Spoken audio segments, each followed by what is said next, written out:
પંચાયત સમાચાર 24 માં આપનું સ્વાગત છે। દાહોદમાં 9000 HP લોકોમોટિવ કારખાના ખાતે બેરોજગારોનો જમાવડો, નોકરીમાં સ્થાનિકોને પ્રાધાન્ય આપવા રજૂઆત।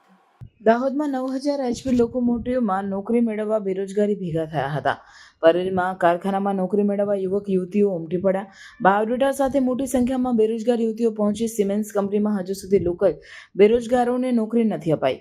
લોકલ બેરોજગાર સમિતિ દ્વારા છેલ્લા કેટલાય સમયથી લડત ચલાવાઈ રહી છે। રેલવેના કારખાના બહાર પોલીસનો મોટો બંદોબસ્ત ગોઠવાયો। સિમેન્સ કંપનીના HR હેડ દ્વારા બેરોજગારોના બાયોડેટા લીધા।